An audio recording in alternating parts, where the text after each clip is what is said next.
as a donor club, take care of your data. You see here the Data Donor Club, which is part of an innovation that we're working on, which is AMS-IX, which is a data exchange. Ripped you all of your data. Oh shit! We take them through a couple of steps. First of all, we ask them to donate their data, then to what kind of organizations they want to donate their data, then what kind of data they want to donate, and then where the organizations are located.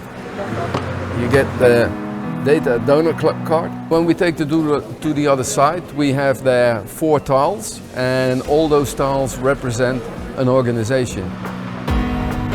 People react very surprised, and they're willing to start a conversation, and they really think, okay, when I have the choice, what should I do with my data? And that's exactly the conversation we want to have with you.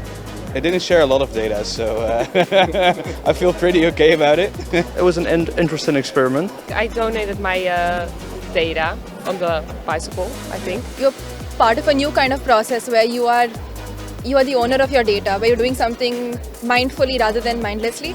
That I think is the nicest part of it.